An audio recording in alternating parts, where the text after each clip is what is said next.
I'm just muting everyone.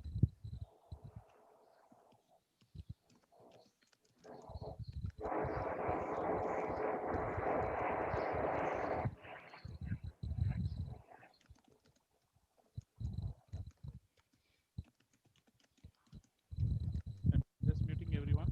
Meeting call to order. Toastmasters, distinguished guests, ladies and gentlemen, a very good morning to all of you.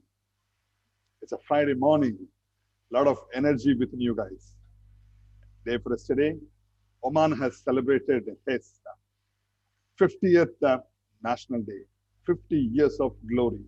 Today, what we see in Oman is all because of the 50 years of hardship and the visionary leadership under the leadership of His Majesty, late Mr. His Majesty Sultan Qaboos.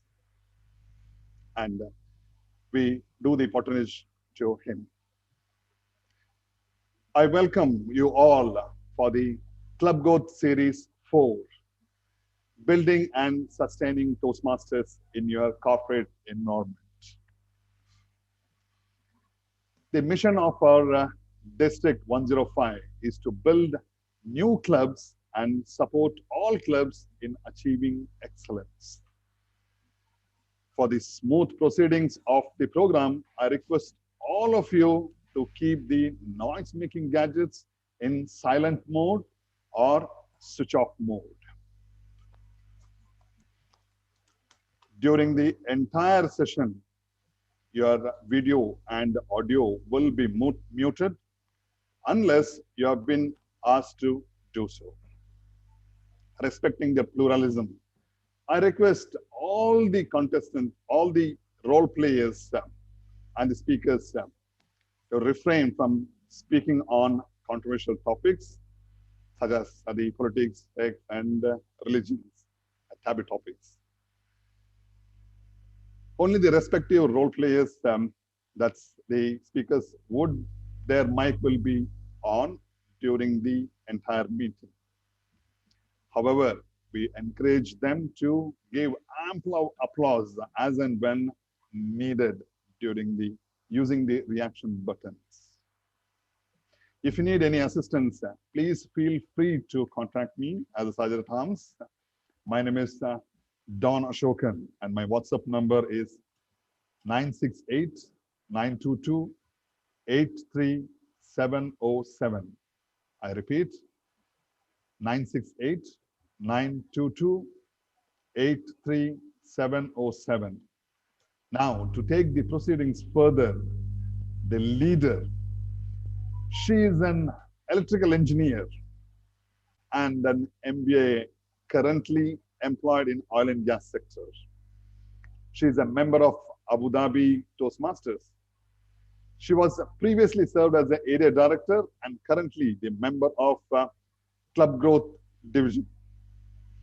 Reading, painting, and traveling are her hobbies. And chocolates definitely lure her. Ladies and gentlemen, put your hands together to welcome the Master of Ceremony, the dynamic lady, distinguished Toastmaster, Devi Narayan. Thank you, DTM Dawn, for that lovely introduction. Distinguished guests, Toastmasters, ladies and gentlemen, a very warm good morning to each one of you. Thank you for joining in on a Friday morning. I'm sure all of you are extremely excited about today's session. We are all aware that establishing Toastmasters corporate clubs is an effective way to enhance and empower young professionals in any organization. Several leading organizations like Amazon, Google, IBM, Intel, and so many more have effectively utilized the Toastmasters program to develop the skills of their employees. However, we are also aware of the fact that corporate clubs do face a lot of challenges, particularly in trying times like these.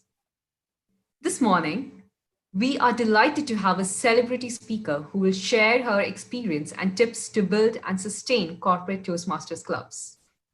I'm really looking forward to listening to her words of wisdom. For the opening address, we have a very special person. an extremely supportive leader, and soft spoken person who needs no introduction. I had the opportunity to work under his leadership last year when he was serving as the District Program Quality Director.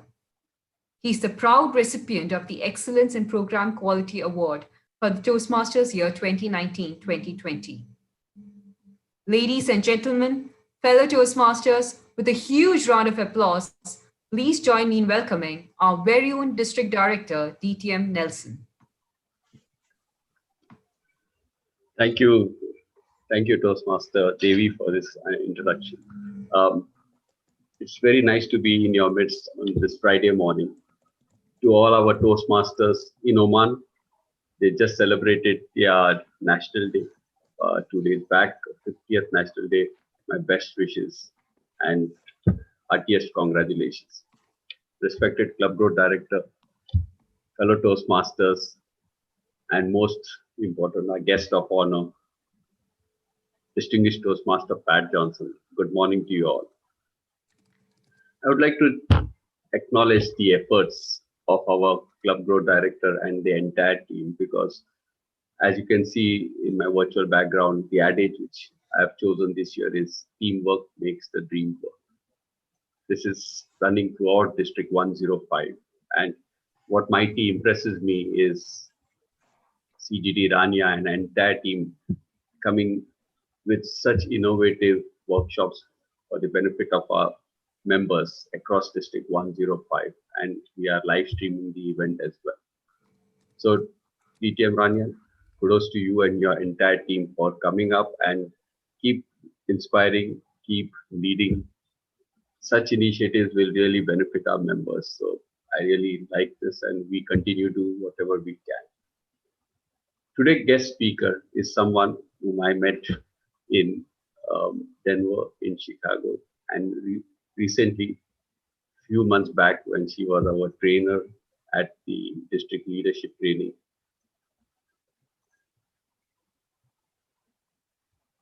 What I really like about our guest speaker, distinguished Toastmaster Pat Johnson, is she's very humble. My interactions in Denver and Chicago, what really inspired me was she listened to all my queries. I was just a newbie then, the Club Road Director. I had lots of questions on Club Road Director, and she listened and she gives few tips which really helped me. And few months back, when we had the district leadership, she was a trainer, as she's serving as a region advisor this year. It was so encouraging and inspiring to us to get insights from a person so passionate about Toastmasters that whatever words of wisdom flow, they flow from the heart. And it speaks volume of the immense contributions she has done to our organization, Toastmasters. This morning, it's my absolute honor, a privilege to welcome distinguished Pat Johnson to District 105. Today, in a way, we are just blessed. On this virtual platform, we can invite our celebrities right in our homes. We have DTM Mukta all the way from India, a passionate Toastmaster who is always there coming, sharing with her insights as well. This is something what has happened good. And most importantly, leaders like Pat Johnson are there to support us when we need. They come with their insights to share their words of wisdom. And today, I'm mighty sure everybody who will listen to us will take away something great. We all are facing challenging times. It's no secret. But what really is the testing time to each leader is, can we shine differently?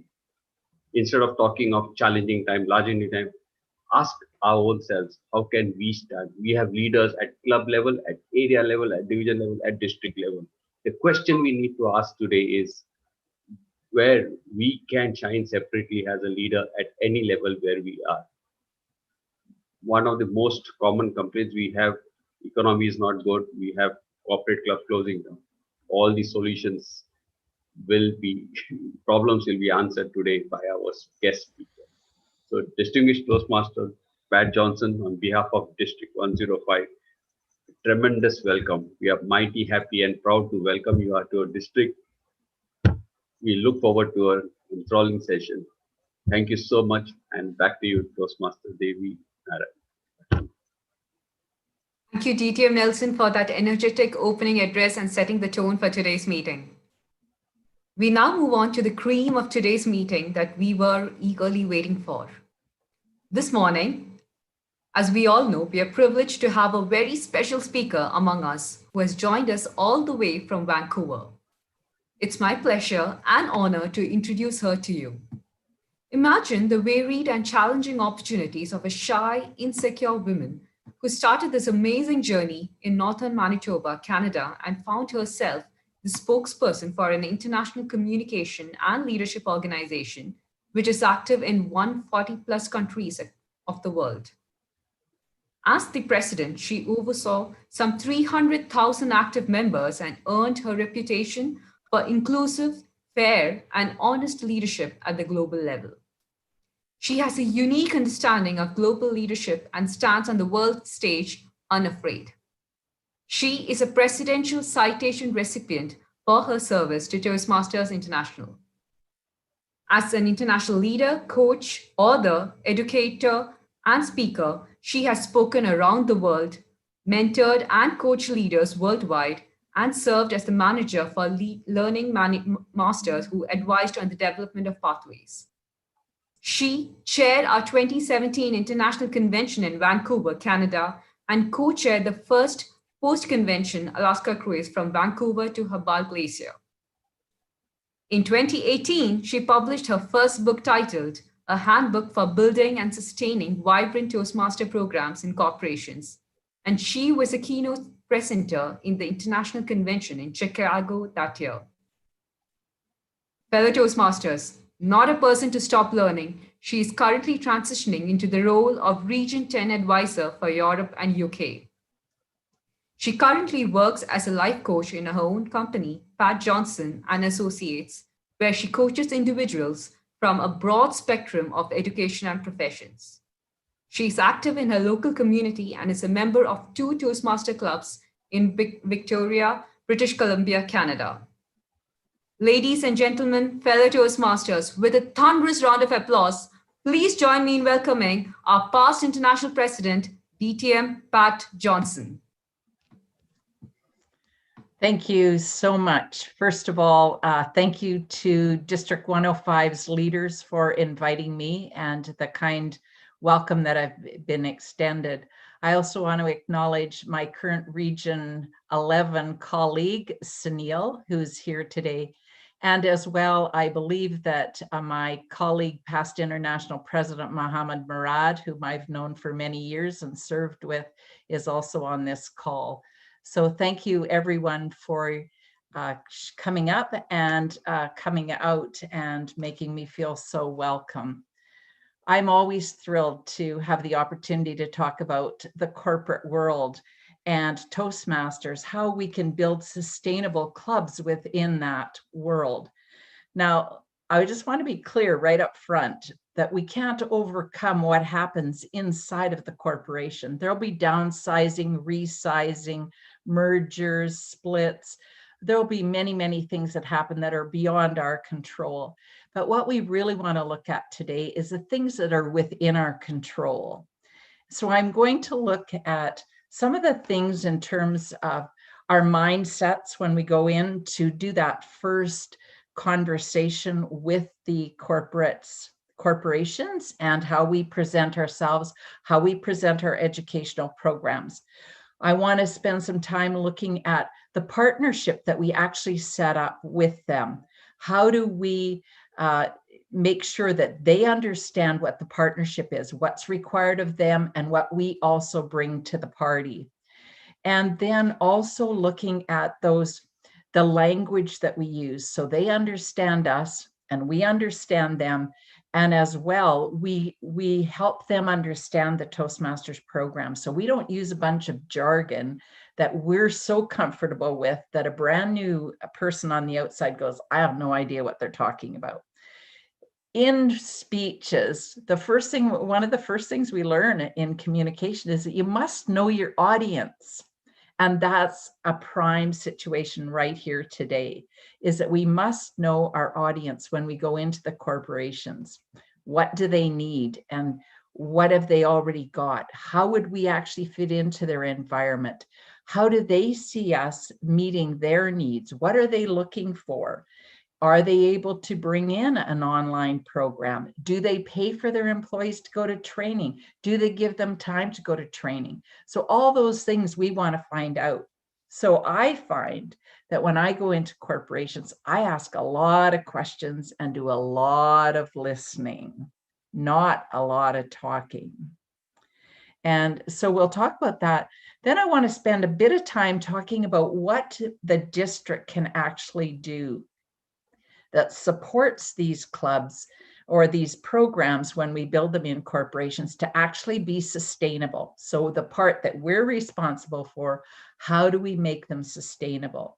That includes our COTs, that includes our DOTs, that includes preparing our area and division directors when they go into those environments so they know what their client is. It's about the district leadership understanding how do we support these people that come from there. It also includes support needed for and training for sponsors and mentors of those corporate programs, as well as perhaps coaches that would go in to work with rebuilding and revitalizing those corporate programs. So there's a lot that I hope to cover, and I'll just keep talking. And then I love your questions after. So I look forward to answering as many questions as I can in the time allocated later. So let's start at the very beginning. One of the things that I really have learned in my experience, and the way I came to corporate programs was because I ran learning and development departments in corporations and in high-level government. And what I realized was that I looked around and I looked at the people that I hired to deliver training based on a needs assessment that's done in our culture, in our environment.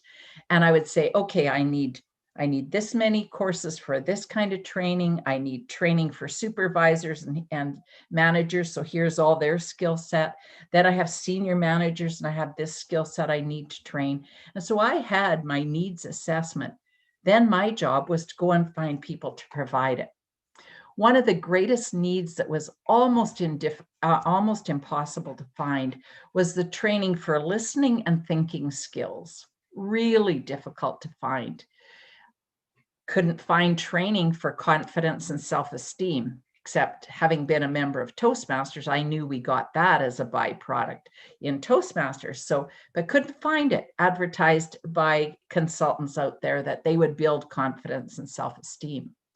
The other short fall of a lot of training that happens in that environment is that there's never follow through. And so actually my department, when we worked together, when we put training on, we developed a follow through. So people actually had to leave their work from that when they got knowledge-based learning, and they had to apply it. And to get a completion on their training, they actually had to come back a couple of weeks later, depending on how long the course was, come back maybe a month later, and they had to report how they had applied their learning.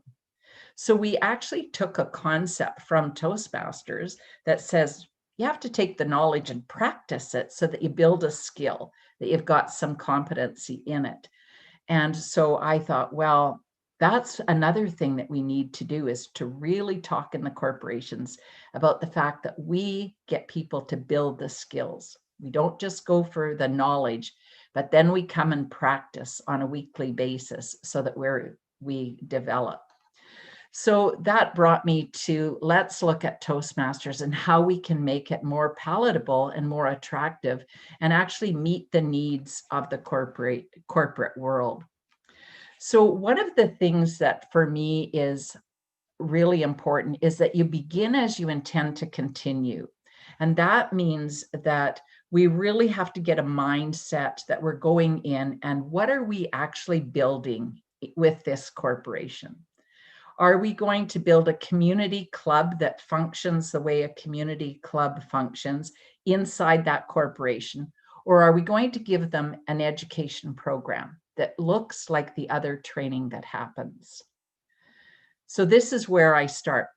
I'm going to ask you, if you're part of a community club and not a corporate club, I'm going to ask you to wipe your mind clear of everything you already know about Toastmasters and how your club works. Forget about it all. Because we're going to walk into a corporation right now, and we're going to ask some questions of the corporation. And this is what happens when we first meet with the corporation. I'm curious. How do you run your training? Do you have a department? Like, do you have training, learning and development department? Do you have an education component? Do you send your people to training so many days a year? Do you give them a certain amount of allocated money to spend on training? Do they have control over that? Are they sent by their supervisors and managers, or can they self-select and hold up their hand and say, this is what I need? Is it written into their performance review on an annual basis so there's accountability, that we actually know what we're paying for and that they're attending training? Is there a central agency that looks after this function? How are those courses in your corporation actually advertised? Do you have an intranet? Do you do it in a calendar format? Or do your supervisors and managers get that information at their meetings and filter it down through? So all of those things I want to learn, because I'm interested in setting Toastmasters and our curriculum for communication and leadership right into their training department. So it looks like the same way that they run project management skills, the way they run conflict resolution, the way they run report writing or analytical analysis, whatever it might be that's being run in that their programs. I want Toastmasters to be the communication and leadership program that looks just like the other ones in terms of promotion, in terms of them doing the paperwork for it. So what does that look like? First of all, I want to talk about the language. When I start talking to them about Toastmasters, I talk about the fact that we pay tuition because it's an educational program. And I let them know right up front that Toastmasters International is 96 years old as an education organization. It's a not-for-profit. We're currently in 145 countries of the world. At any one time, we have approximately 350,000 students at any one time participating. We have had millions of people go through our program. And I just let them know that so that there's some credibility for our organization. I go on and I talk about the fact that we will bring the curriculum to you. And what you need to do if we agree to partner is that you provide the people. We'll provide the curriculum and some resources to support the program. And then however you register your people for education in your organization. I talk about the fact that there's evaluation skills, and these evaluation skills are so important in our program that we learn by doing in Toastmasters. So this is something that's often not understood in the corporate world or even in government training, that because usually the model is that the expert walks to the front of the room, delivers the message and walks out, and that's it. We're left to incorporate it. But Toastmasters is very different. And we need to tell the corporate world this, that we're going to share information, then we're going to practice, we're going to provide feedback to one another, and then we're going to practice some more. And they're going, well, when do you graduate? And I go, oh, actually, we don't. You can leave when you feel competent, or when the supervisor doesn't want you to go anymore, or won't give you time or money to go anymore. But it could be years. And I've been trying to, no, I haven't been trying to get out, but I've been in this organization 37 years and I haven't run out of things to learn yet. So you can continue as long as you're inclined and curious to learn. So I explain that to the corporation because they don't understand this model. It's not familiar to them for the most part. I also let them know that there's no pass or fail, because that's a concept that's often rare in that environment.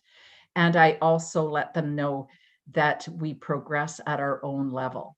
Now, there's some accountability created, and that's one of the things that Toastmasters wants to support the corporation in doing, is we want to take the data during the sessions that we hold, preferably on a weekly basis, and we want to report that back to the corporation because they're looking for return on investment. They're looking at the KPIs, and they want to know, I'm paying for Pat Johnson to show up in that training program. Is she going? And what is she learning? And is she progressing? So we want to report out in terms of those hard data, in terms of, oh, Pat's been at 80% of the programs that we've had so far, and she's done 4 presentations in her path, and she's held 6 different roles in the meetings in the last 4 months. And we want to report that kind of data because they want some return. And so we can give them that data. The other thing that creates when we start to have that kind of relationship with the corporation is that it sets Toastmasters program up for some success as well. Because we are a program where you learn by doing and getting that feedback and repeating, and then trying something more with the encouragement of your fellow Toastmasters.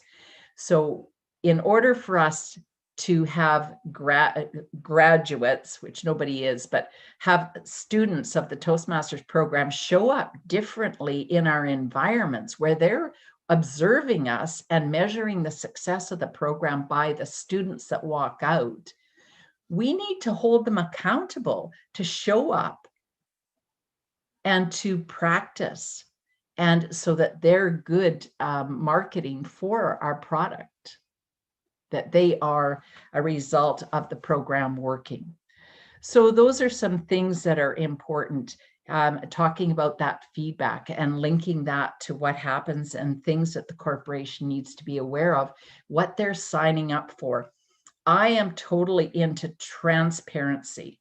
I'm not afraid to answer any question that a corporation might ask me, because I want a totally transparent agreement. I want them to be fully empowered, and us as well. So we want to have a great agreement and partnership. One of the things another thing that I do in terms of language is I don't call them Toastmaster meetings. Not many people want to pay for more meetings in the workplace. And so I call them learning sessions, or whatever they call theirs. If they call them classes, call it a Toastmaster class. If they call them learning sessions, call them a Toastmaster learning session. Again, adapt to their culture, their environment, so that we're not weird. We're different enough in our way of delivery but we also want them to be able to feel that they can manage what we're asking them to do. And we don't have to be the weirdos, right? So we want to talk about learning sessions or classes. I don't talk about pathways. They don't care what our curriculum is called. Just talk about the fact that we've got a proven program, education program for communication and leadership. In my world, and it may be different in yours, but in my world, nobody in the corporate world buys public speaking. because in my world, people walk in off the street monthly that want to just give it away. There's really not much value for it. In fact, almost every Toastmaster that's lapsed in their membership walks in and wants to sell us the public speaking part that they've learned in their membership while they were in Toastmasters. And so it's the communication part, it's the listening that we do all through each of our learning sessions. Every time we go to a Toastmaster meeting, we listen deeply, which is unusual. It's a skill that lots of people don't have. So we have that listening skill.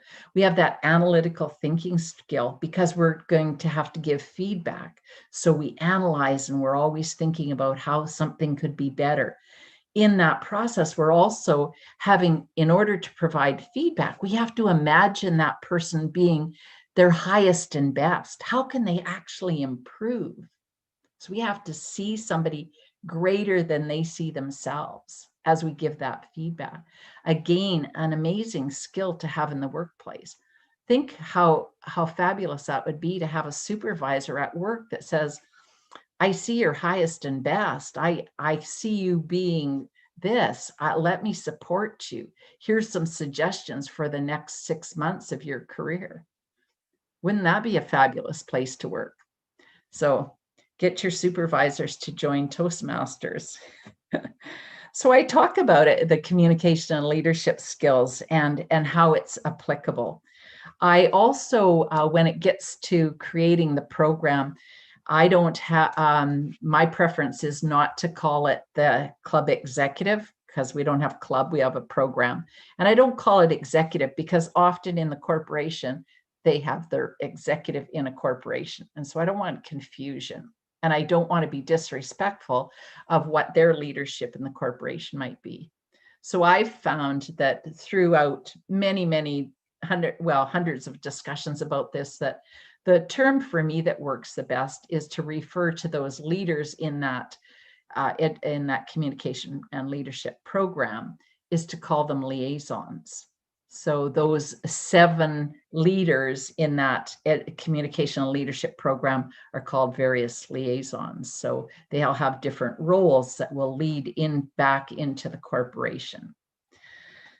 So when you approach the corporation, one of the things that who I like to meet with is and this has changed over the years because I used to think that it was really important to get one of those sponsors. And I still do. If you can get a sponsor, that's fantastic. My experience over the years has been that if I'm meeting with a high-level person who will be a sponsor, and I don't mean the Toastmasters sponsor, I mean the corporate sponsor, that they often then send you over, they can make the decision, but they'll send you over to the person who's going to do the work. And that's usually HR or some learning or training department. And those are the people you want to talk to because those are the people that you're going to do the business with. If we get the corporate sponsor, lovely to have. And if you get one, please report to them every 6 months to let them know how it's going in the program so that they don't forget that you were there. So they know that they're still championing in us, wherever it is, and keep them involved because they have taken that role on and we need to partner with them. And I find that this is one of the things that gets dropped off the list of things to do, that we forget to go back and see those vice presidents. Years ago, I started a Toastmaster program in an IT company here in Victoria. And I used to have a great relationship with the VPs. And so it was about every 6 months I would go and see them and they would want a status report. And so at first, when I first started going, I would take all the data. And after that, it became much more conversational and they just wanted to know how it was going and if we were getting a good turnout and what if people were participating fully and if they needed to come in and deliver any messages, those kinds of things. So it was a fantastic reinforcement, but they're not the people that make it happen. So we have to go below there and go to the HR or the training department, but they're the ones that can open that door and get us there. So, as I said, the important part back to that initial contact is to make sure that they know it's a self-paced program. It's experiential learning is another really important thing to talk about, so that we practice. That's really important because that makes a difference when we talk about how frequently we want to meet. Let me repeat that. It makes a difference how often we meet because we're going to practice. Toastmasters is a laboratory, and we go and practice there so that when we go to those events in the corporate world, we shine, we're prepared. We want to remind them that Toastmasters International's program curriculum is built on adult education principles. And as Mohammed well knows, it's built on like hundreds of competencies that were built into the Pathways program. That's of interest to a learning and development department because they want to know that it's a credible program, that we actually knew what we were doing. We want to let them know that it's really a team environment, and that we're going to provide the course materials and learn all of that.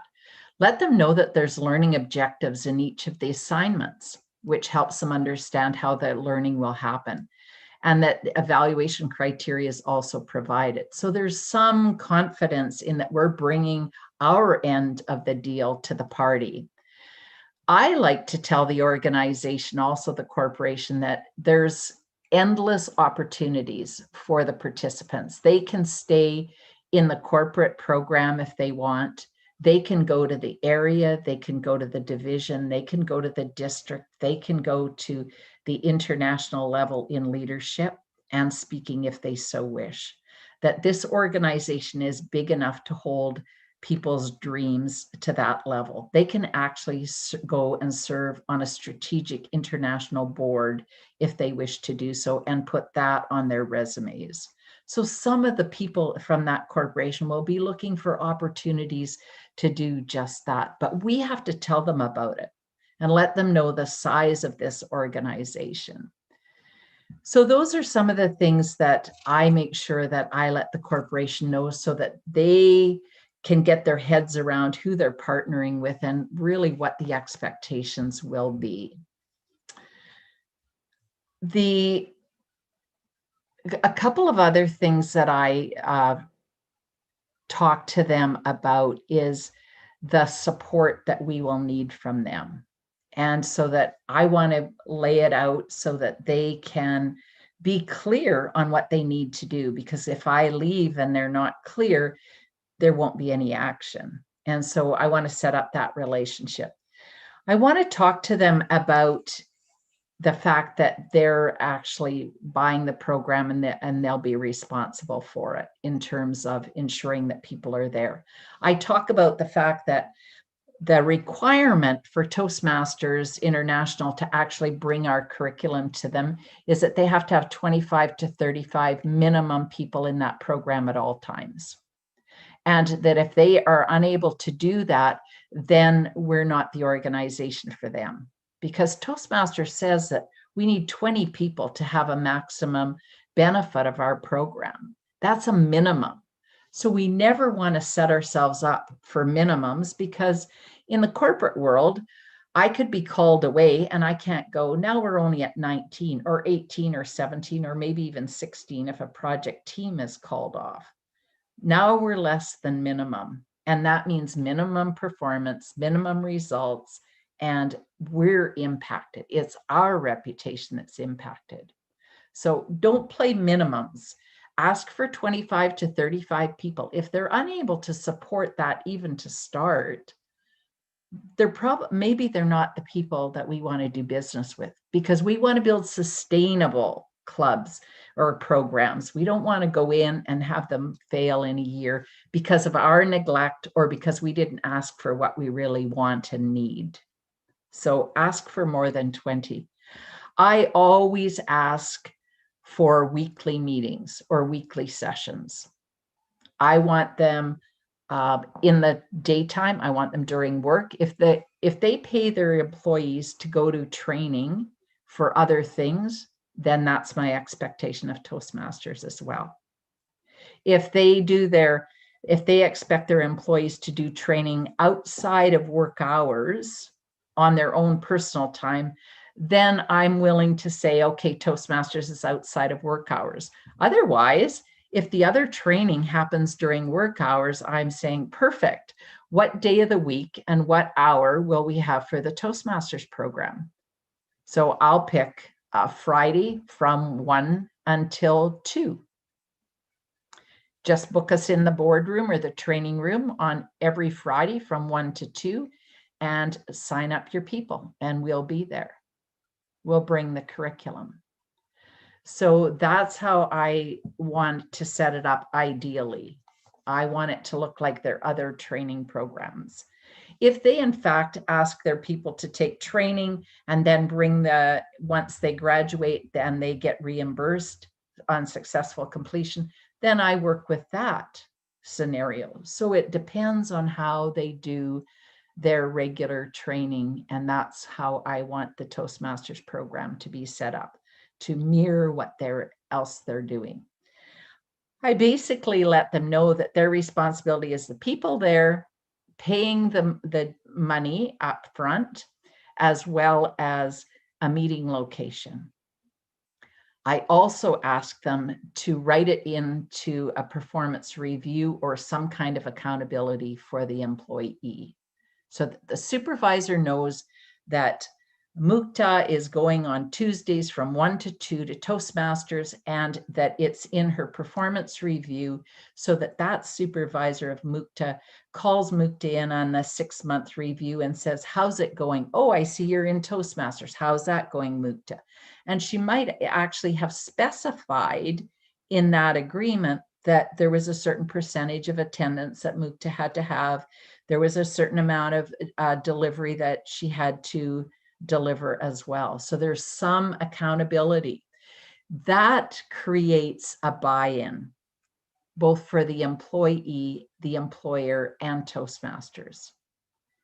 Because if I'm the supervisor and I've got my colleague Sunil in Toastmasters, and I say, Sunil, you can't go to Toastmasters today because I need you on this project. And Sunil looks at me and goes, well, that impacts my percentage of attendance at my program that we've agreed upon. So, and as the good employee, I say, and I'm okay with that, but you get to choose.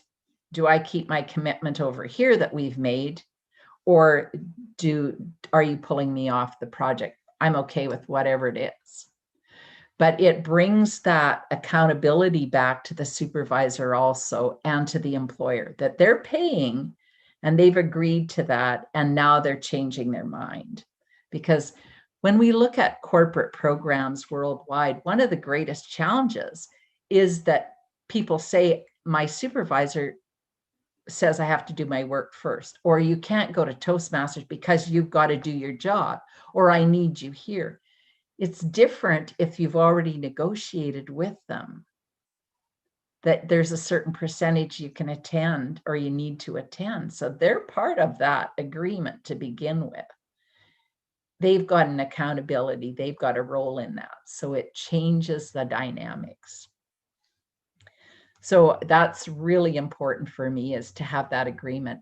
In my book, I actually wrote an example. I put the example that I made when some of my employees wanted to go to Toastmasters. And because I was in the corporation, and at that time I was on the executive committee of Toastmasters International, I was very hands-off in the workplace because of conflict of interest. And so some of my colleagues actually wrote the corporate policy for the Toastmasters program and how we would pay for it and have time off for it, etc.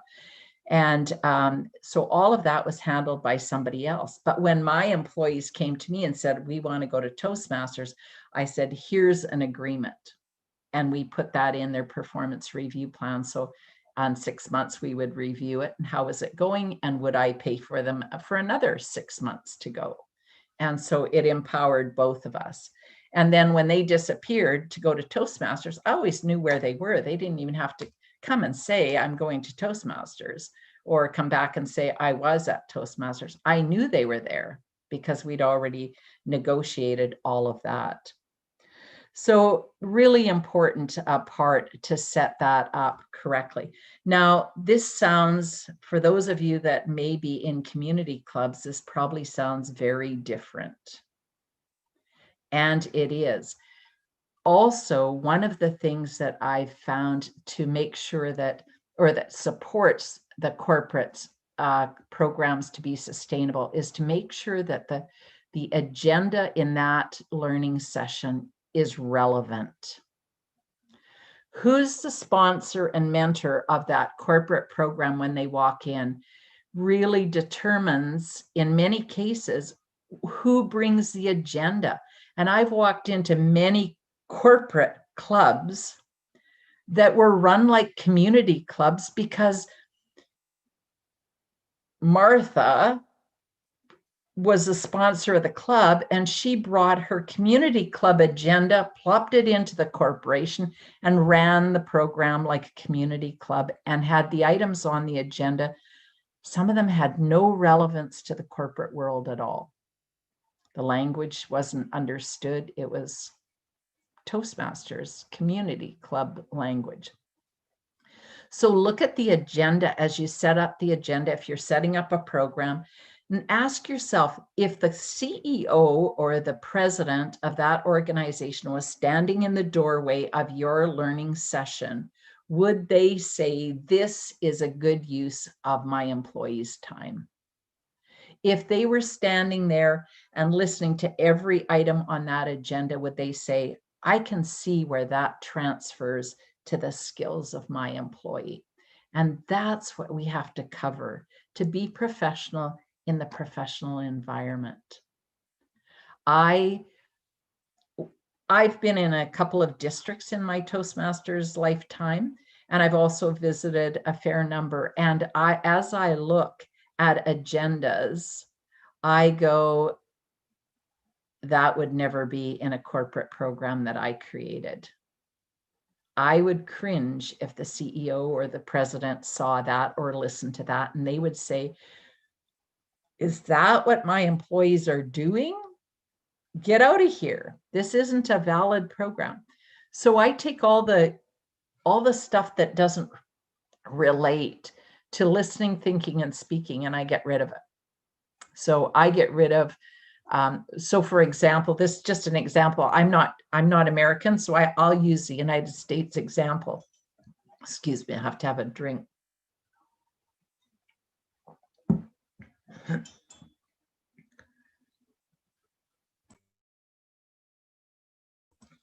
And then I choke on my tea.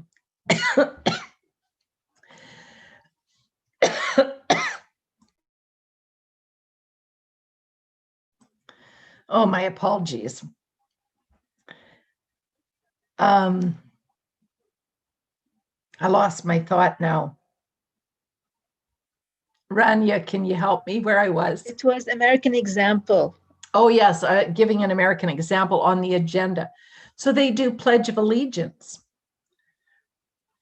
We don't do Pledge of Allegiance or anything like that in training departments in the United States. I don't live in the States, I'm not American, but I've been in training sessions in the States and they don't do Pledge of Allegiance. They do that in a lot of Toastmasters clubs, but we wouldn't do that in a corporate program of Toastmasters. That wouldn't happen. We would take out those things that aren't culturally acceptable for the corporate world. We would take them out. In some clubs, they have things like Quiz Master. I wouldn't have a Quiz Master in my corporate program. I wouldn't have a Joke Master. I would have a grammarian because I think that there's a role to continue building your grammar and using good grammar. And I could probably use one today. I find myself stumbling today. It's really interesting. I've got so many thoughts challenging my brain to come out of my mouth. But looking at that, we want formal presentations because that's going to be a transferable skill they want. We want to have impromptu speaking because that's so transferable to presenting in meetings, confidence, self-esteem, interviews, job promotions, all those things, those interpersonal skills, all of that comes. Just recently, I was talking to, we were working in Estonia, in one of the areas and divisions in my region, and we were working with a corporation through Microsoft, and their corporate program had started to fail because of COVID, and we were looking to rebuild it. And the learning and development coordinator for that branch or that section or division, whatever they were called, came to the meeting. And I said to him, why do you want to do Toastmasters in Microsoft?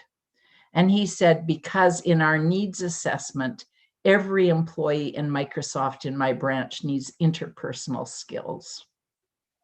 And I said, we're the perfect match. I said, they're going to get interpersonal skills with us. He said, I know. That's why we want this to work. And so we had two motivated business partners coming together, and it was easy because he already knew what they needed, and it was interpersonal skills. So it's finding that and making sure that our agendas support that. Having evaluators, have somebody evaluate the speakers, have somebody evaluate the table topics as well, because that's a great listening skill and feedback skill. And then have a general evaluator that evaluates the entire program as well as the evaluators. So all of those roles support that listening, thinking, and speaking development and practice. So people are practicing all the time in that environment. So it's really important to look at the agenda that you have. I actually would consider this when I look at the district and how the district can support. I've actually suggested that a district determine and preset the agenda that's used for the corporate training. That for Toastmasters corporate programs, here's the agenda we use, and make it static, because then when your area and division directors go in, they already know because they've seen it, they've been trained how the program works. It's not going to look like a community club. And so anyway, that is one of the things that I really look at, is that agenda. And I've spent long enough on that. Looking at some of the transferable skills, and this is what I talk about also early on when I go to talk to the corporation, as well as continually when we go to the HR or training department to actually promote the Toastmasters program. They need to know, we have to give them the material because they don't know how to advertise for Toastmasters. They don't know what to promote. They're not the experts, we are. And so we have to share with them the transferable skills that are applicable in their workplace. So some of the things that I find are really important is to talk about leadership training, and that we get to practice many things in the Toastmasters program that are related to leadership. So we get to do team building. We get to actually practice accountability, because we sign up for things, we show up for things, we prepare things, we play on a team where we're accountable, and we hold one another accountable because we give evaluation.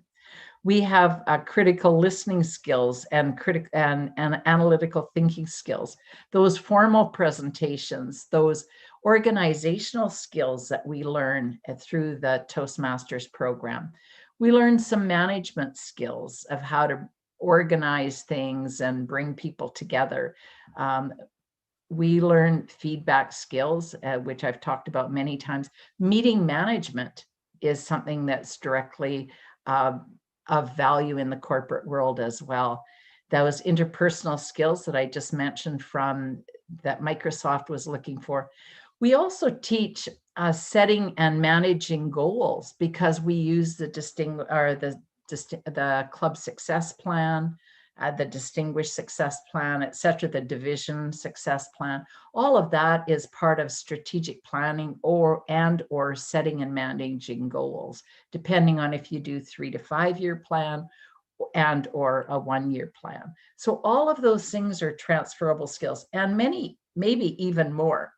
So maybe you can think of some other ones to add that are transferable.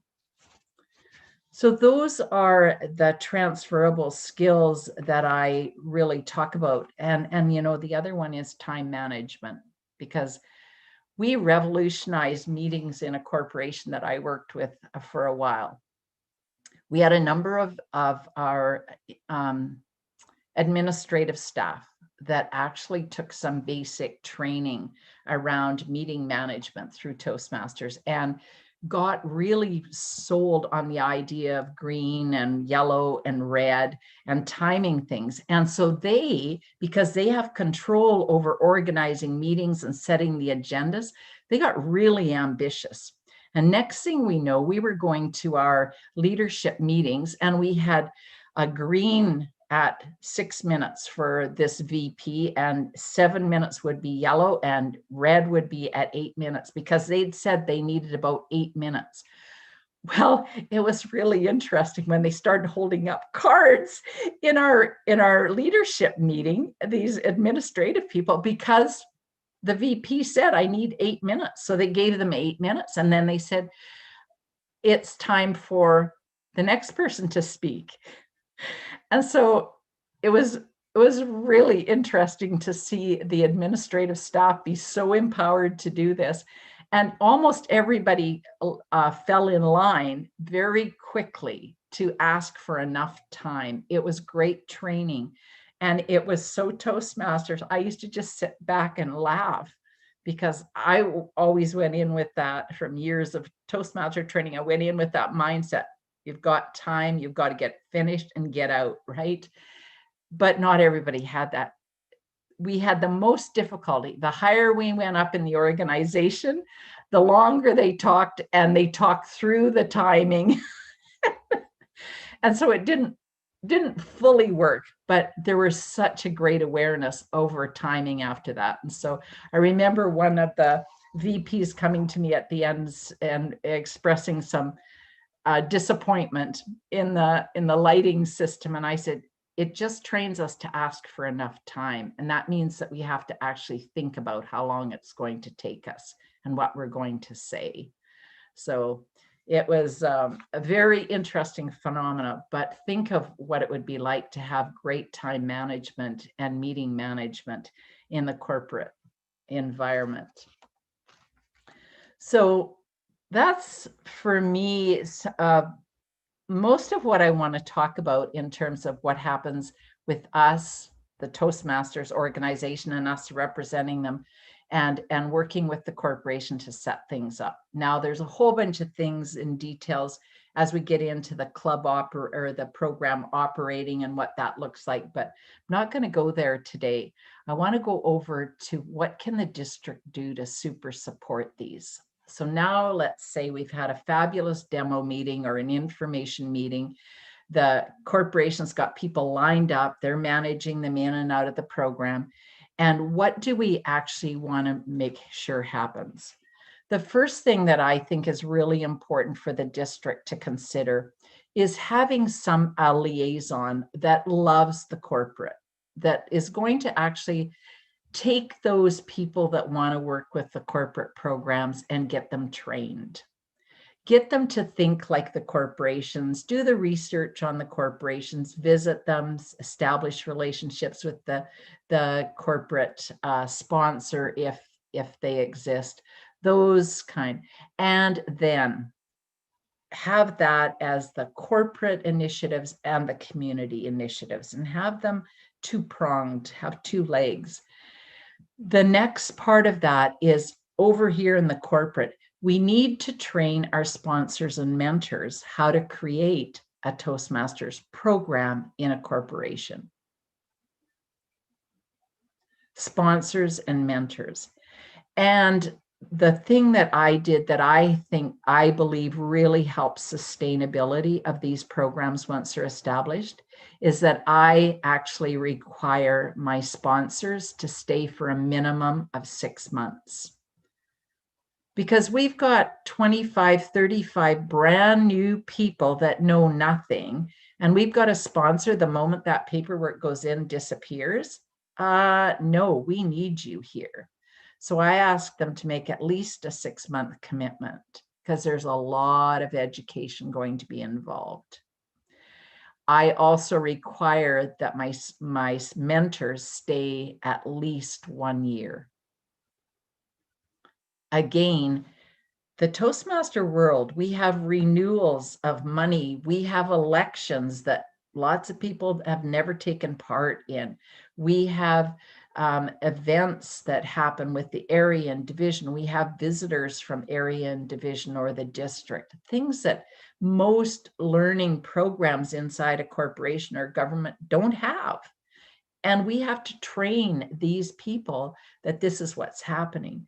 What happens when proxies arrive for a district conference? Like, that's total foreign language. And they don't know what to do with it. They need to know how to get into pathways and into base camp and into Club Central. All of that has to be trained. You've got 25, 35 people sitting there going, show me how. So we need those 4 sponsors and mentors there working, hands on, getting those people to go. So that, and also to bring the knowledge of the whole world of Toastmasters, so that program and those participants understand the global aspect and potential in the Toastmasters program. So that's really important, to train the sponsors and mentors and to ask them for a larger contribution than happens in the community. The other part of that is to train those that may go as coaches to either rebuild or reinforce corporate programs. Now, I find that some of our corporate clubs that looked like community clubs start to fall apart. This is a great time to go in and re-enroll the corporation and replace the Toastmaster club with a Toastmaster program and set it up differently. It's just a natural. If they still love us, if they still like the benefits, they still looking for the training we provide, enroll them in a different model. And it's a great time because we can say, you know, we've learned so much. We've got a new program that we're introducing that's been around for a couple of years. We've been online for a number of months. So we want to reintroduce this. We want to re-enroll you and set it up differently. And depending on the timing of when you do it, you might start working with them now to re-enroll them in that when COVID allows us to all meet in person again. So train the sponsors, mentors, have that corporate liaison if possible, and train those coaches to know what to do and how to build those from the bottom up. The other thing that is required then, if we set all of that up, what else is required is our club officer training. When we ask the leaders in that program to come to club officer, there has to be something for them there. And they're not going to be doing the traditional VP of membership because they're not recruiting members. They're not going to be doing the traditional treasurer because they're not collecting money from individuals. They might be collecting it from the organization. They're not going to be doing the traditional president role. So it's a waste of time. We have to make it interesting, valuable time for them. And that reminds me, that's the other thing that I talk about right up front with the organization, that there is some training that will be outside of work that is required for the people that take on the leadership roles in this program. That there is an expectation that twice a year minimum, they will attend outside events for leadership training. So when we say that, we must provide leadership training for them. whatever it is, whether you have the opportunity to call in a past international president, whether you have a corporate liaison that talks about leadership, or you could have a facilitated discussion for a number of years, probably at the start, about what's working and what isn't in the corporate world. So you have to have something special for them, and they'll come if it's for them. So that pressure is on the district as well. Same as district officer training, we must share this with our officers so that they know when they go out. What's that area director do with that area report when it's so different when they walk in? They can't be expected, or they must understand that they don't try to squish that corporate program into a club environment. That they say, oh, you should be doing an open house, or you should be doing things that aren't even relevant. So really important to train our area and division directors of what that culture is going to be like when they go there. So those are the main things that come to my head at this moment to cover. And I know I'm probably getting really near to out of time. So I'm going to, we can always use it for question and answers, and there may be things that I haven't covered clearly enough or gone into detail. So I'm going to turn it over to Rania, and if we can do Q&A, and that's probably going to be more valuable than me to just keep chatting. So I'll turn it to you. Thank you so much, Pat, for this wonderful, wonderful session. Always a pleasure to listen to you. I mean, I've heard you before speak about the same topic today. Again, I learned a lot of amazing stuff. Thank you so much. And I know it's pretty late there in Vancouver, not close to midnight. I mean, still another hour, right? Before it's midnight. So I'm sure you had a long and a hectic day since morning. You started at 6 a.m. So really appreciate your time. All right, let's go straight ahead with the questions. Is the chat window open, Ram? Yeah. Okay, all right. So I have already a number of questions that came to me privately. The first question is, how do you sell the program to an organization where the culture is very toxic? Well, I may not know that up front when I go in, but I'm curious. I just ask a lot of questions, and I'm interested in what their training needs are. And that, I think that's a safe place to go, because regardless if it's toxic, if it's a super toxic environment, if they're still sending people, then I would say that that's our responsibilities as sponsors and mentors to make sure that that toxicity doesn't go into the curriculum, and that we abide by the 4 core values of Toastmasters. Here's our program, here's our core values, here's our guidelines, and we have expectations for a quality program. So I think we can manage that. For me, it would be more of, can we meet the training needs of a corporation? So what are their training needs? Do they want, are they training their supervisors and managers? Are they training an IT department? Some corporations like to segment their corporation, and they don't do it necessarily about like levels in their organization, but they do it departments.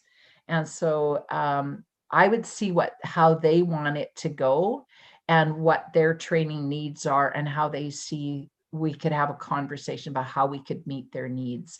And you know what? Interpersonal skills and appreciation and respect for one another, and providing feedback and having that openness and that vulnerability might help that toxic environment. So I wouldn't be afraid of that. I just control our environment. Hopefully that helps. The next question is, how to solve the puzzle of corporate club promotions to adjust branding of corporate and TI branding? I'm not sure I understand that question. Just reading as well. Basically, okay. How to solve the puzzle of corporate club promotions. Basically, I mean, when they use, is it the conflict of interest between the branding of the corporate and also the TI branding? I think this is what they want to try. Okay. I don't think that there's a conflict. We're taking the Toastmasters program into the corporation, and so it is our curriculum, and so we would brand it. What I did when I was in the running Toastmaster programs in corporations, there wasn't we didn't do so much of we didn't hang a banner, for example, because it just didn't feel right in that corporate environment. It was IT and they were project managers, and it just didn't work in that environment. So we didn't do that.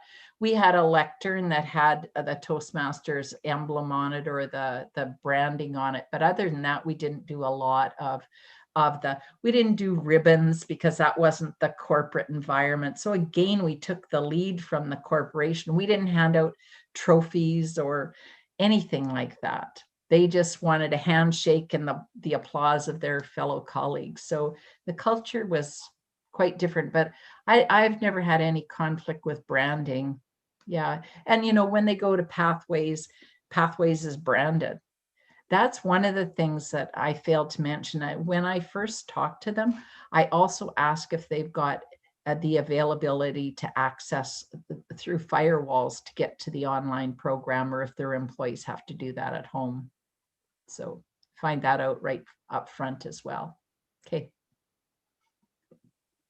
Thank you.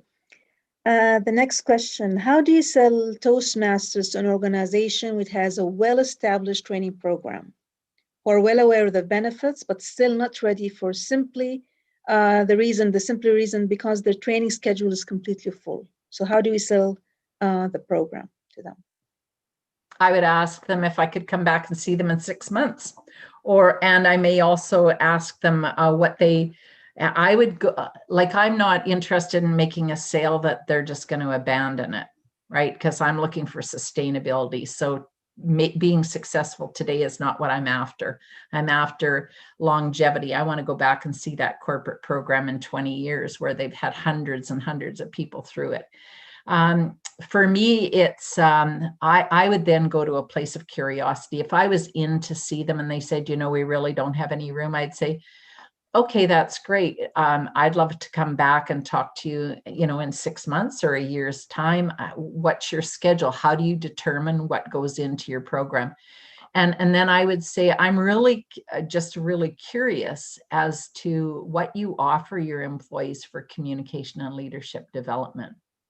And I think that in order to ask that and have a conversation, that you have to be, for me, I have to be genuinely interested and not have an agenda. I have to then be not going, oh, how can I manipulate this? But no, really curious. Just what do you actually offer in those? Or is that a high level demand for you right now as a corporation? So just to be that place of curiosity, and it's not the be all end all if we do or do not make the sale. We have a reputation. We represent Toastmasters International. All of us do whenever we walk in, and we do not have to shove Toastmasters down anybody's throat or force it, because we know the value of it and we can represent it in a fair way. And we need to respect the people that we went to see, that they're not ready. If they're not ready, we don't want to fight with them to get a program going, because that's not the kind of partnership we want.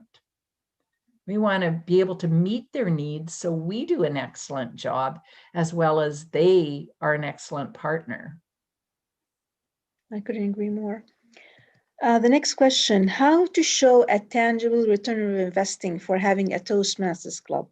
I mean, the person who's asking this question is actually a club co-director from another district, and he's being confronted with this question when he was approaching a company in Bahrain. So is there a calculator to on such basically what kind of investment? Are the statistics on this? Actually, not that I'm aware of currently. What I would talk about is that we would, and this is one of the things that I like to set up, is that we would have attendance. We would track attendance. I would also ask them how they they measure return on investment on their other programs. So I want to know how they are looking for it to be measured.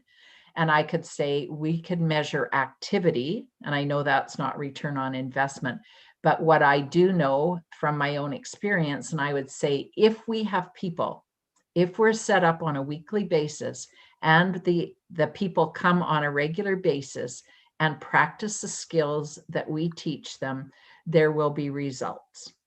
And I share an example of a woman that showed up in my Toastmasters club about 3 months ago.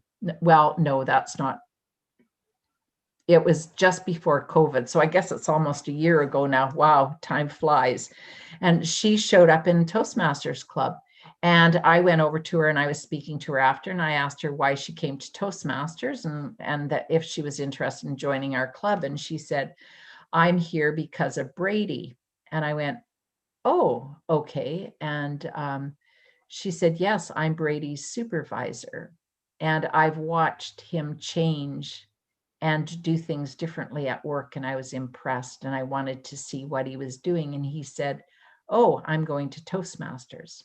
So she said, I'm here to see what Brady has been doing.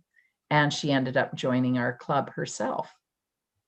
So what we do is teach and support people to learn the skills at their pace. But that becomes very evident in the workplace. And so we can give them the hard data that, back to the example of Mukta's going and she's going to attend 80% of the classes and she's going to do 3 prepared presentations in her paths and she's going to have 6 other assignments. And so as long as there's that accountability of activity and we report that data out, that we ask them to watch the results. And we'll see people, I'm sure we could track over time people's performance and see the difference. But and now that question's been asked, I'm curious if there's some recent data. I used to know some of the data when I was on the board and on the executive of some of the feedback on that, but I don't at the moment know of those measurables, those tangibles. So be curious of that. A lot of questions are pouring in, so I'm trying to keep up. Anyway, the second question, how do you approach a corporation as a club or a district and determine the goals to deliver, as there may be different departments?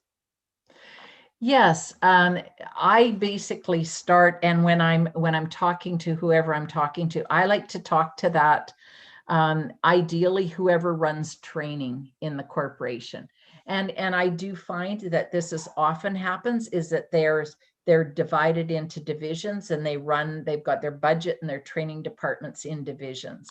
And so sometimes, and I've had this happen a number of times actually, where you go in and they want it for the IT department or the finance department. And my very first question after that is revealed as I say,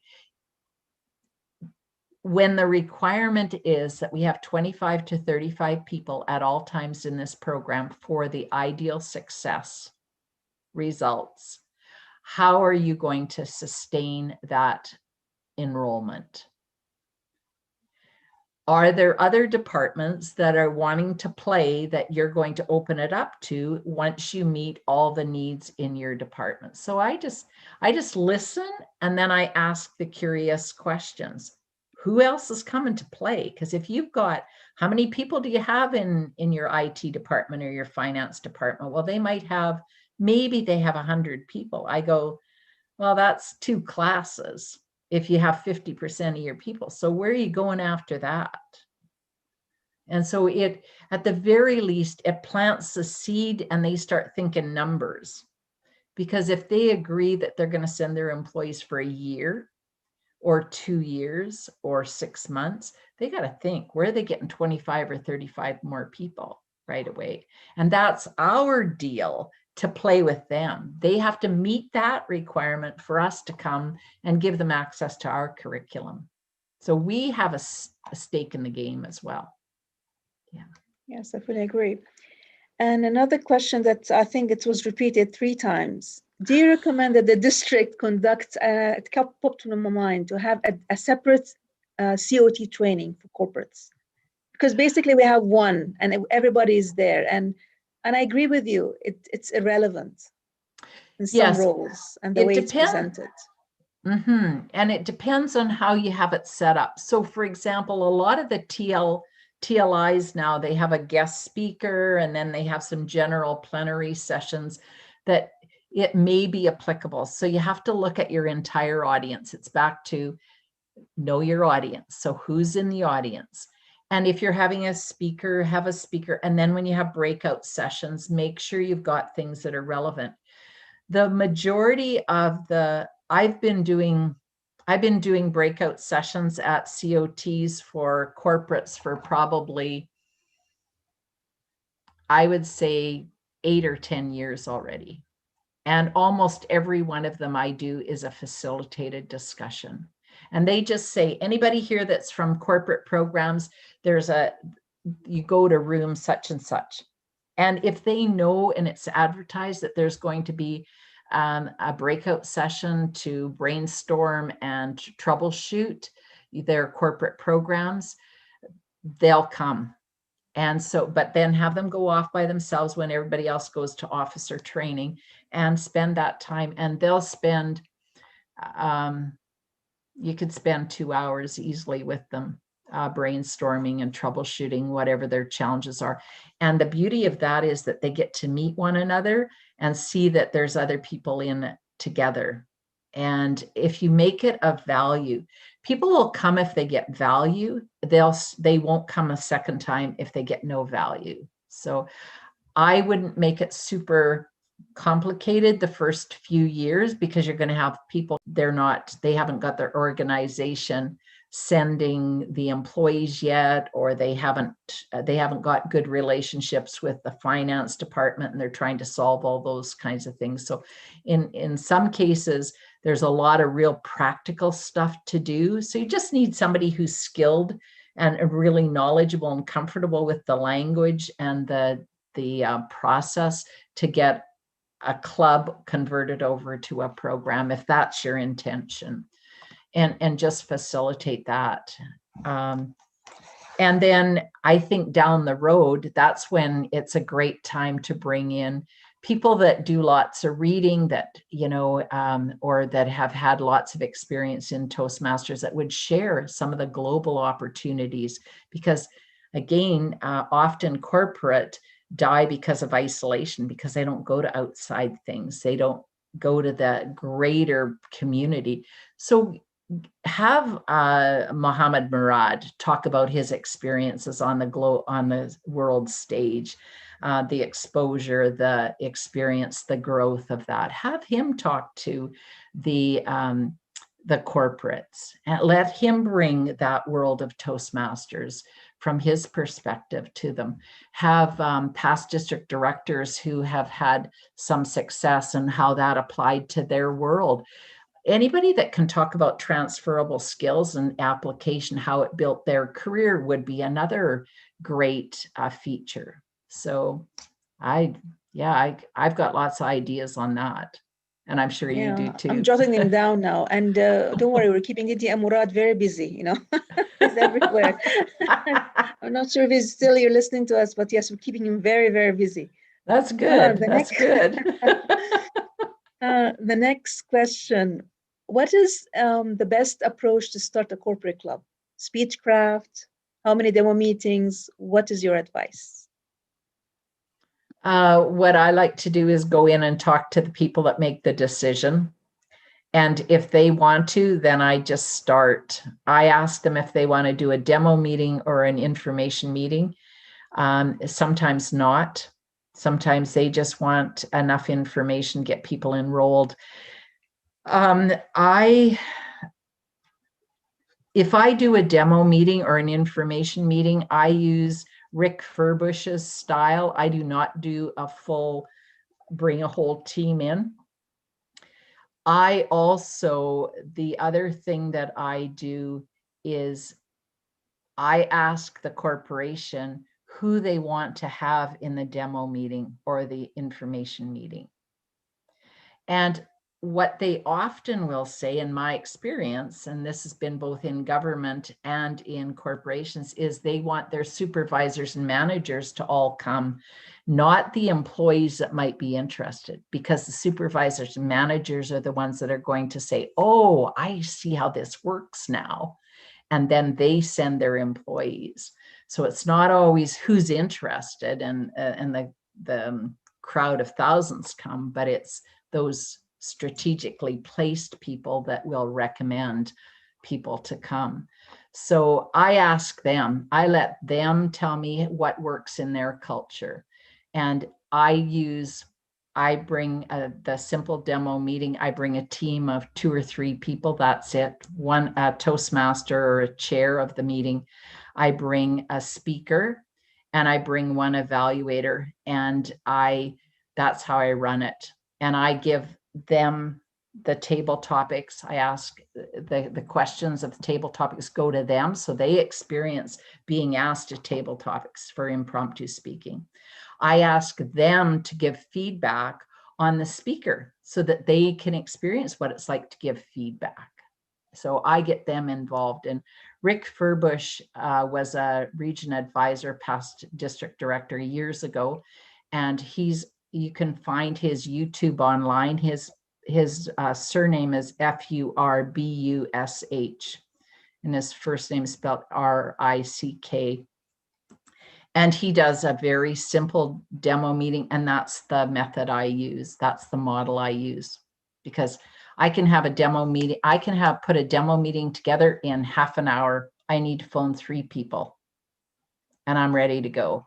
I don't need a cast of thousands, and it's way easier to control, and it's not overwhelming. We don't look like we have to come in with an army to do this. We're just coming in to show you what we do and let them experience it. Let them feel what it's like to stand up and do a table topics, or to feel the empowerment of when I ask them, what's one thing that this speaker could do, in your opinion, to be better, to improve? And they love to stand up and say what they think this speaker didn't do well.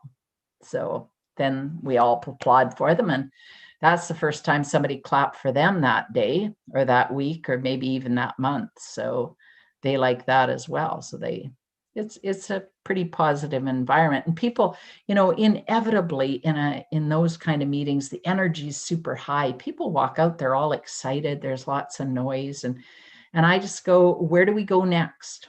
At the end of the meeting, I say, okay, that's how it runs. What do you want to do next? I don't leave without asking the question. I want a date and a time to meet again, or I want them to say, this isn't going to work, or let's make this happen. So make sure you always ask the question, just the same as when you have guests, you always have to ask them the question before they leave, because they're not there because they got lost. They're there because they're looking to buy. So ask them to buy. Close the sale. Yeah, I agree. Yeah, people say, oh, they've got to come back 3 times. I'm going, no, they don't. No, they don't. This is the hardest meeting they've ever walked into, was the first one. Make sure that they know that they're welcome and you'd love them to hang around with you.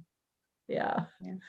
Anyway, next question. Next question. What is the best approach to set up the execom, or as you call them, the liaison, by nomination or elections, from your experience?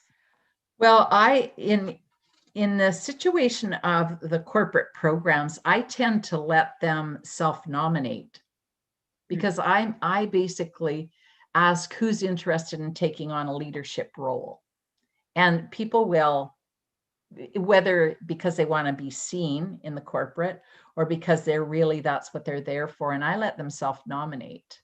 And I haven't had much trouble finding people to step up.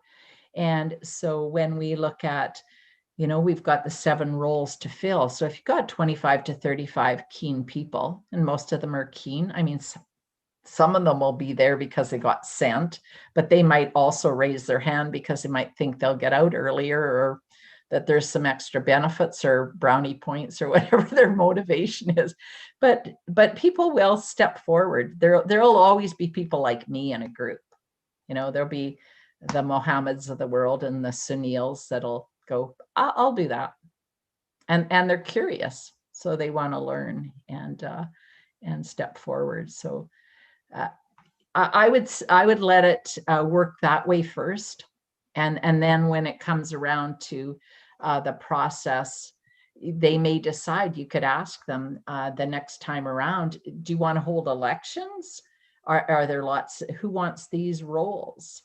And do we want to hold elections? How are we going to decide this? Give it over to them, because this is communication and leadership training. So let them decide. And I don't think there's any policy that says we have to elect the leaders. I think they can be self-appointed or anointed or whatever it is. Yes. The next question. Is there a payment structure that you recommend? I think in terms of membership, I believe.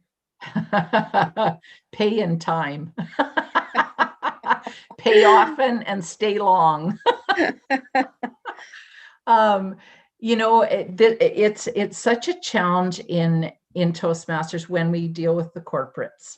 And this is why I would have the leader that is known as the finance liaison. Their sole role is to liaise with the members that are in, or the participants that are in the program, with the HR, and make sure that those are the people and how long they're staying there and who's new coming in, etc. And with the finance department to say, what does this corporation need from Toastmasters, and what does Toastmasters need from the corporation? That's the only role that finance liaison person is going to have as a leader. And so, but their goal is to manage that and make sure it happens. So, you know, they might need an invoice, they might need a purchase order, whatever it is, but figure it out and make it happen. And if that's their sole goal, surely they can manage it. And again, we have to work with the corporation. It's going to be different for every one of them. We were just working in Portugal, in Lisbon, with Siemens, and they required some documentation from world headquarters that we spent months trying to get. And I finally said, this is ridiculous. And I said, as a region advisor, we have some access. Let me see what I can do. And I just forwarded some of these emails on to up through the organization and our channels. And next thing I know, club growth or our district growth said this will be handled.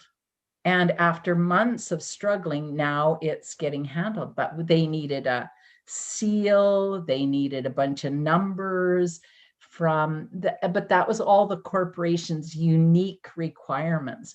So that's what that finance liaison person could be doing. Right now, we're trying to get this this program in place in Siemens in Portugal, but we have to jump through all the hoops as a Toastmasters organization situated in the United States so that they'll do business with us. So we have a responsibility to meet their legal requirements as well when we're outside of North America. And, it's as challenging in some ways for Canadians to work with Americans also, because we don't do business the same way. So we all have that uniqueness. And then when we get into corporations, it gets really different because depending on where and how they do business. So do what they need to get done and know that Toastmasters is prepared to make it happen. You just have to keep going until you get some people that'll make it happen. Yeah. Don't give up. We are resilient, Pat. That's it. We are. Yes. And building more every day. Yes, absolutely. The next question is, Toastmasters International creating or intending to create a training program for members who would like to pitch the program and guide the process effectively with corporates? I think we need that. I do too. I do too. I think that that's, it's really worked kind of a one-off. There's people at different places on the globe that have become passionate about it and look at it and have developed their own way of doing it. I know that when I used to go out and do corporate calls with people, we used to talk about, Mohammed can relate to this because we would go when we were directors and as well when we were officers and go out and do calls. And when we would go with club growth directors, it was like, okay, I'll do the first one and then you watch, and then I'll watch you do the second one. And we would tag team like that. And then if I've missed anything or you hear something, I give permission to pop in. So, but it's something that I think the district has to train, because I think also that, and I think it's worthwhile because I think there's enough cultural differences even when we look at regions, because I've learned so much from looking at being responsible for Europe and the UK versus Canada. And so I think that regionally we have to be sensitive to the dynamics. I've not worked in Oman in the organization, so I don't understand that. I could find out because I know some people I could talk to about that, but I wouldn't know. And so I think that that's something regionally that we could work on, but there's nothing that is formal that's going on. And also the people that are appointed as coaches, sometimes you don't know how to approach the corporates because you don't know the culture. So they're thrown there in the field. You coach the club and fix the members. This is another issue we have. Oh, yes. And I was just sharing before the session started today, we were talking and I said, one of the things that I've started, I did a workshop a few months ago and I've done it subsequently several times, is actually for club coaches to coach, not rescue clubs. And the same thing when we get into the corporate. So you really have to understand and be willing to hold the Toastmasters education program and let go of everything else, because people tend to go, oh no, we don't do it that way. Like we have a lectern and we have to have a gavel and we have to have the banner and I'm going, no, we don't. No, we don't. We can take the Toastmasters curriculum without all those pinnings. And it's still going to be the Toastmasters program. And it's not going to be any less legitimate to take it into the corporation. Make it look like the corporation's training programs. But we have to train those people and train those coaches, whether they're going into corporate or they're going into community, to actually coach the people, which is the huge difference between rescuing and coaching. You have to empower the people in the club rather than do all the work, fix them, and then leave them when they're supposedly fixed. And then they go right back to where they were because they didn't learn how to do it differently or how to be different. It's you have to teach them how to fish. And that takes more time and more patience and more skill, a different skill, maybe not more skill, a different skill. But really we need a workforce that's trained to work in the corporation. And I say, if I was choosing, and I was a district director and I was choosing that team, I would start with people that have come up through corporate, that know the pitfalls and know their way around and are comfortable in that environment and reflect that environment and are willing to change their Toastmasters jargon and experience and promotion to look like the corporation. So you have to find them. They're out there. The next question, from your experience, what works best? Corporate paying for members or members paying a chunk of the membership? It really depends on the other structures that are in place. If there's accountability through the supervisors in the workplace or somehow in the workplace, then I don't think it matters. The corporation can pay. we used to say that, oh, employees should have to pay part of it so that they've got some commitment, that there's some accountability. People would use the expression, they've got some skin in the game, which I always think is a very ugly expression. But anyway, they've got something to lose. But they've got a greater thing to lose than money, because Toastmasters doesn't cost that much. And people throw money away very easily. And I don't think that because they pay for Toastmasters is a reason that they'll actually come. If they don't perceive any value, they won't come. But I think they'll be more inclined to come if they've got an agreement with their supervisor of what their attendance will be and what their performance will be. I think that's the greatest accountability we can have. And we don't have a lot of accountability built into Toastmasters, so we need to build accountability in. That's why, you know, when the CGD and the PQD and the DD work together to build the district strategic plan or success plan, and we work together with our division directors, and then we hold one another accountable, and we look at our division directors going, where's your division success plan? That's holding one another accountable as leaders, because that happens in the corporate world. And we're building skills that then take us into our world and add to our strength and presence in the world. So looking at how we can build in accountability is so important. So I don't think it matters. I think the stuff around it matters, how it's set up. If that's the only accountability you've got and you're not going to set it up any differently, yeah, it might work for some people. Those people that don't want to go won't go anyway, but it's yeah. My one concern is when I talk to the corporation and they want the employees to pay, my question is, do they pay for their other training? And that's my question. So it doesn't matter to me if the employees pay or if the employer or the employee pays. It matters to me that it's consistent with all the other training that they do corporately. That's the key for me. Yeah. And this was one of the questions. Have you created an accountability system questionnaire or a handbook that we can take and apply? I think it's already been answered, something more or less. We don't have one, and but do you think we should apply or implement the how can you say it, the system implemented by the corporate itself in terms of accountability and how to measure the members' progress, or we create one on our own? What do you recommend? Well, in my handbook, I put an example of that employee-employer agreement and what that would be, and I negotiated that with the employee.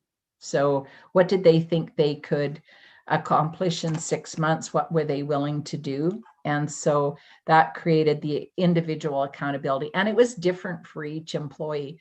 Also, if they raised their hand to be on the leader team, they had accountability for that as well. So they were required to go to, say, 80% of the executive meetings or those leadership meetings that were held. And so, you know, there was accountability there. I think that's the most effective, is when we negotiate with the employees and their supervisors, and the employee negotiate what the expectation is. But then those expectations have to be given to the education liaison person that's helping the scheduling in that program, because they're working to get the people through to meet their requirements. And so that brings some onus there. So it helps if there's consistency there. Yeah, still a lot of question. One other interesting one, seniority within organization creates a problem sometimes with respect to leadership within the club. For example, the seniors do not want the juniors to be their presidents or to be evaluated. So how can we address that? And it's a relevant topic. Yeah. Yeah, we had this in the project, the IT project company that I created a Toastmaster program with. And they, because they really encouraged and they offered Toastmasters to their new employees. So as soon as they did new employee orientation, they introduced them to the Toastmasters program and said, this is a benefit that's available. It's paid. We encourage everybody to go. And so as a result, their VPs would show up and their admin staff and their project managers and on and on. And it was really interesting because they actually told people that there is, when you walk in the room to the Toastmasters program, you take off your work hat. We're all here as students. And this is not a measurement of how good a VP you are or how good of an admin or project manager you are. This is where we're all students, and this is our learning environment. So there's no, if you could be a better evaluator, or you could be a better speaker, but your roles.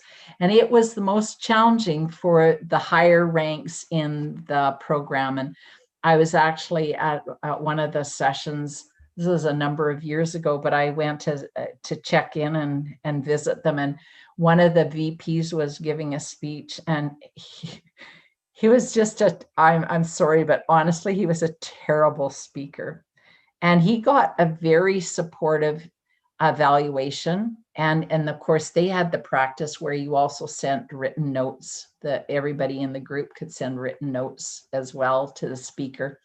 And so he got lots of feedback, but he didn't have any status in that room. And it was, he took it, you know, and kudos to him for stepping up and being vulnerable and doing it. And he knew that he wasn't a great speaker, but he was there to improve. But that again is really something that you have to ask the organization how that's going to work, because I've also seen where in corporations where they've started out that way, and it soon all bleeds off, and pretty soon the medium is showing up, that the other ones have disappeared. So again, it's just keep going. And if they have to have 25 to 35 people, they have to find the people. It's not our, you know, we just remind them that we lost, you know, 3 of your participants have left the program, so we have to replace them. And that's their stuff. So they need to determine who's going. And I would have that conversation at the beginning with them as well, as who do you want in the program? How are you going to do this? Are you having a mixture through your hierarchy, or is it going to be that band through the middle? How is it going to happen? Because this is peer learning. This is experiential. This is where we practice in front of one another. So it's not like we come in, we get an injection, and we're suddenly wonderful. We're going to go win the world championship. Oh, there's an idea. We could all be wealthy if we could create world champions immediately. Yeah. Now I'm silly. No. Thank you so much, Pat. I mean, the red light has been many messages, red time's up, time's up, time's up, a lot of questions still. I hope you don't mind if I send them to you privately, so maybe you can look at them, and maybe we can have like FAQs, if you don't mind, DT and Pat. And for those who haven't read the book, I recommend you all to buy it. I got this from DT and Pat herself. She signed it for me in Chicago. It's a wonderful handbook on how to handle corporate clubs. So I recommend everyone to order it and get it. It's a wonderful read. And thank you so much, really, for enriching our knowledge. I mean, every time I listen to you, really, I learn many things new.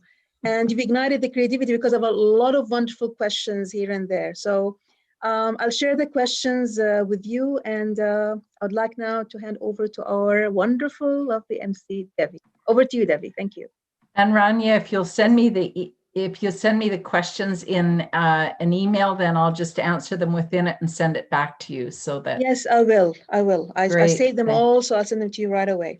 Not today. Okay, thank you. Tomorrow, over the weekend, whenever you have time. Thank you so much, dear. Thank you so much. Okay, thank you. Over to you, Debbie. Thank you, DTM Rania. Thank you, DTM Pat, for that detailed and extremely useful session on corporate clubs, which was followed by an effective Q&A session facilitated by our very own DTM Rania. Let us give them a big round of applause.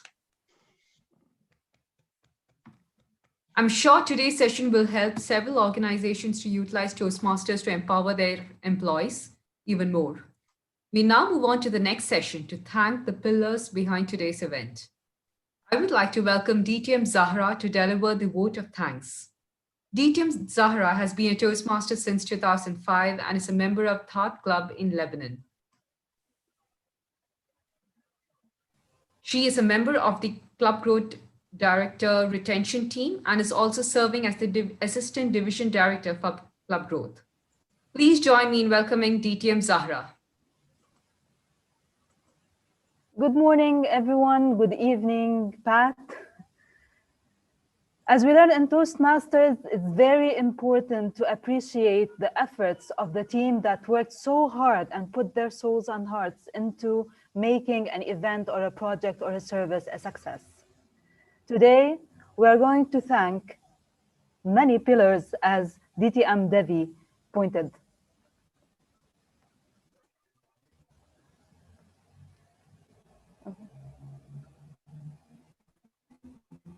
First, thank you, TM Pat Johnson, for your effort and your time, because now in Vancouver, it's almost 12 a.m. and Friday is going to start soon.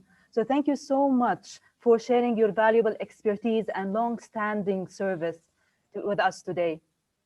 Thank you for our District Director, DTM Nelson Meneses, for joining us and for his welcome address. Thank you to our, what? Yeah, carry on. Okay. Thank you to our welcoming Sergeant at Arms, DTM Don Ashokan, for starting the session and for the great opening. Thank you to our Master of Ceremony, DTM Devi Narayan, for her eloquently running of this show. Thank you to our talented Zoom masters, and starting with Toastmaster Ramaswamy Lakshmi Narayanan and Toastmaster Janesh Narayanan for handling the YouTube streaming and also for handling this session over Zoom. Thank you to DTM Nayana Shaiju, our very punctual timer for today.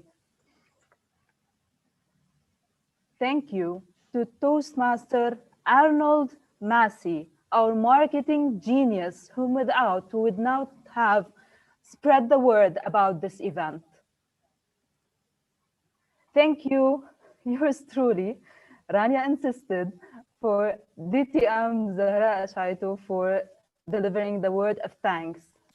And last but not least, a big thank you to our District 105 Club Growth Director, Rania Aburub, for her guidance, her support, and making this event or the series in general a valuable sharing experience and making it also a reality for us all to benefit from the many guests that we are hosting with us.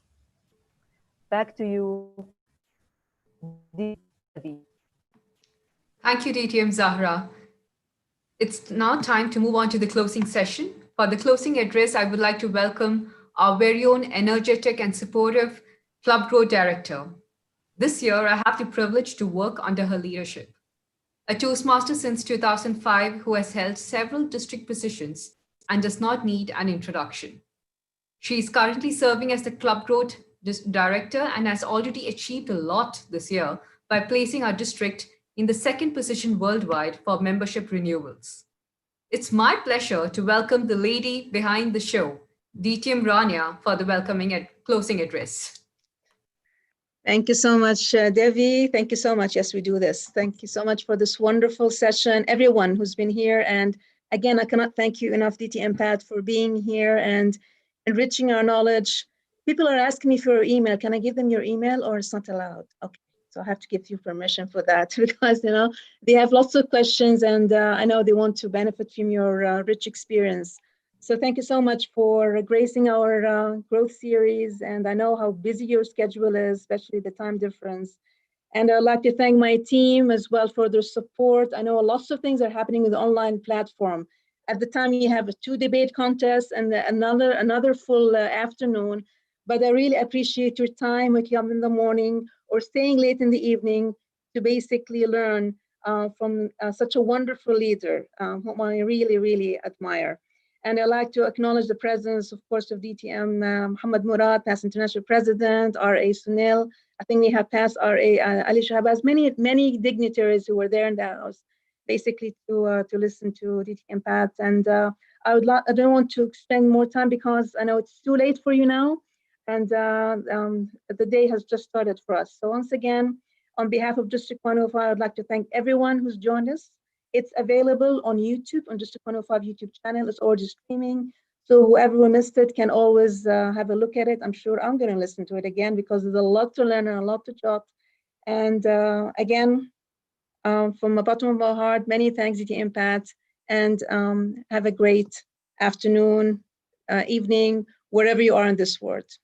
And with this, I'd like to adjourn the event. Thank you so much, and you can stop the recording.